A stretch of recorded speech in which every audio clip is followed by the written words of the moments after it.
Olá, cumprimento todas as pessoas que vão assistir a esse vídeo. Estou aqui para compartilhar a nossa pesquisa no Congresso Internacional Conexões Globais. Eu sou a Paula Vitorino da Silva, mestranda em Educação pelo PPGE da Universidade Estadual de Goiás, campus Inhumas. Esse artigo foi escrito em conjunto com a Alice de Oliveira Souza Costa e a professora doutora Simone de Magalhães Vieira Barcelos. E o título dele é A tensão entre a educação como ferramenta do capital e a educação como promotora de direitos humanos e cidadania global. Escolhemos este tema por sua relevância crítica. Ele coloca em evidência a contradição fundamental da nossa era. De um lado, a educação que nos molda para as necessidades do mercado, e de outro, a que nos liberta para a cidadania global e a dignidade humana. Convido vocês, então, a refletirem conosco sobre a urgência de reafirmarmos o sentido ético-político da escola como um espaço de resistência e emancipação. O ponto de partida do nosso trabalho é o reconhecimento de uma crise mundial na educação, onde a formação é cada vez mais subjugada ao mercado, negligenciando a realização humana integral e a base da democracia. Essa não é uma crise de recursos, mas de sentido.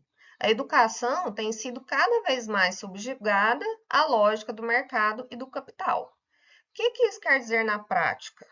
Isso significa que a prioridade não é mais formar cidadãos críticos, mas sim preparar para a mão de obra e que seja uma mão de obra eficiente. Então, é diante desta urgência que o nosso artigo se posiciona, né?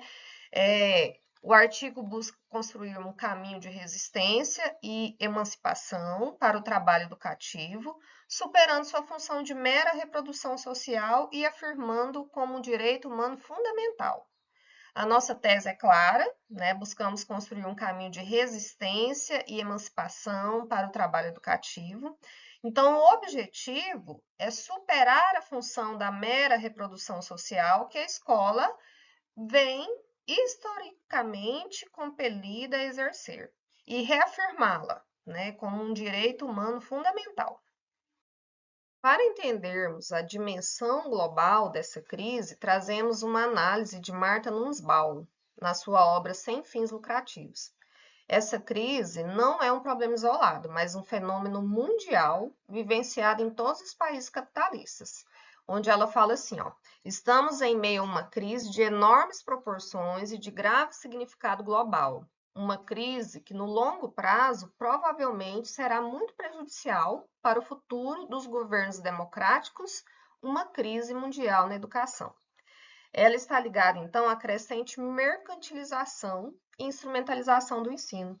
O que nos alerta é que, ao priorizar a eficiência, a competitividade, o lucro, estamos descartando de forma imprudente as competências que são indispensáveis para manter a democracia. E quais são as consequências dessa crise? Temos aqui a crítica de Estivan Mesaros, que ele coloca ali no seu livro Educação para Além do Capital, e aí ele diz o seguinte, que o sistema educacional está integrado à totalidade dos processos sociais e à lógica capitalista, que prioriza a formação para o mercado em detrimento do desenvolvimento do pensamento crítico. O ensino, portanto, né, de acordo com as palavras de Mesaros, atua como um instrumento que não apenas reproduz as desigualdades na escola, mas legitima a ordem vigente ao integrar os indivíduos de forma passiva na totalidade do sistema. A lógica do capital, por meio da escola e de outras esferas constitutivas da sociedade, cria estratégias que dificultam e às vezes até impedem que os trabalhadores vejam para além da aparência. Aí tem também as manifestações no currículo. Por exemplo, foco em currículos rígidos e avaliações padronizadas, né, que é o que nós vivemos no Brasil nos últimos anos, produz a alienação e o conformismo, transformando o professor em mero executor de tarefas e não em pensador. Então, visando a heteronomia, a domesticação, a adequação ao que está posto, o projeto de formação em vista do mercado circunscreve-se ao rudimentar, ao elementar, ao básico, ao superficial, né? De modo a fazer com que essa formação assuma um caráter de preparação aos interesses do mercado. E sem falar também nos mecanismos de alienação, onde se fomenta o medo, o erro e a competitividade individual, impedindo que o aluno questione o sistema que o oprime. E como agravante dessa crise global, né, aí vem a violação dos direitos humanos.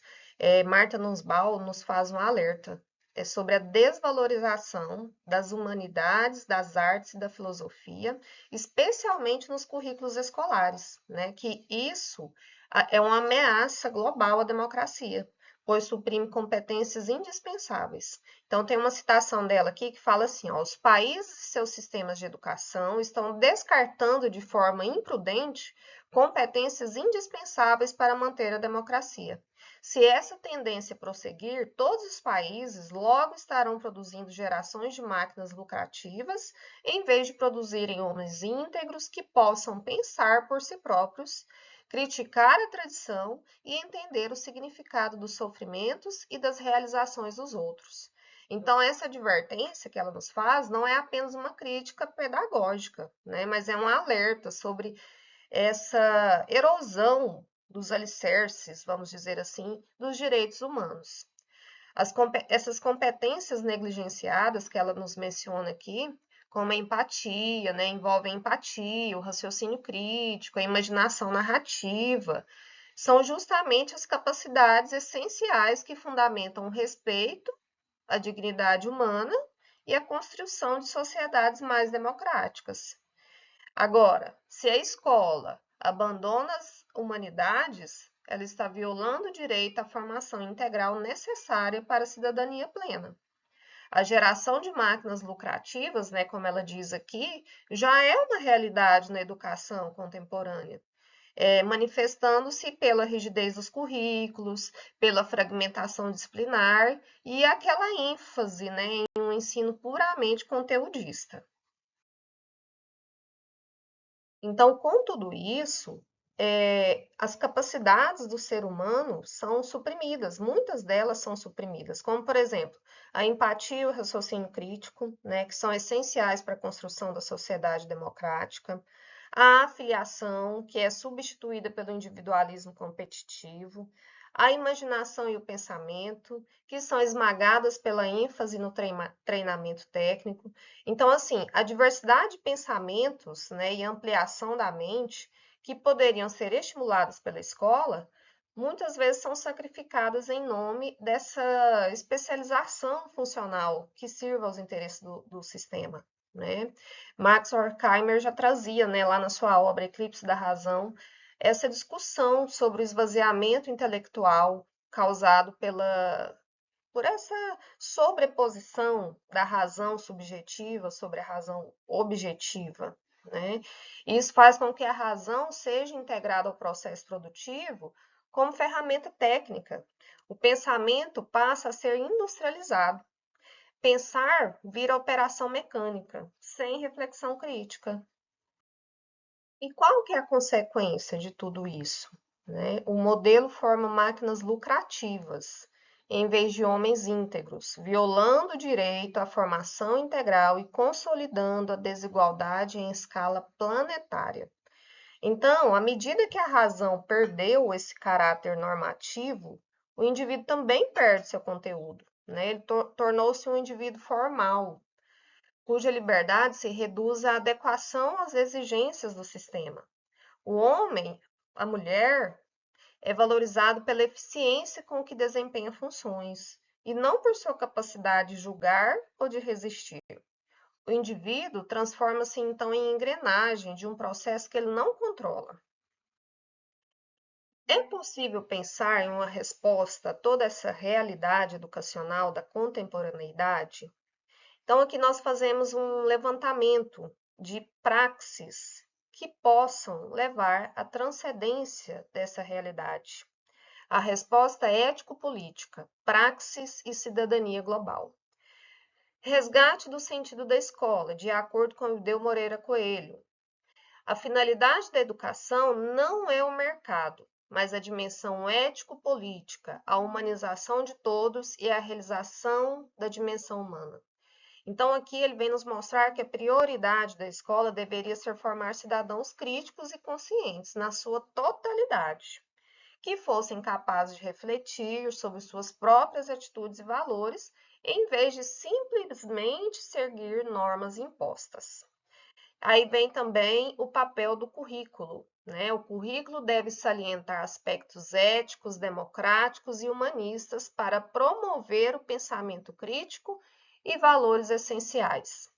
Então, seria importante formar cidadãos que fossem capazes de refletir sobre suas próprias atitudes e valores, em vez de simplesmente seguir as normas que já são impostas por um sistema.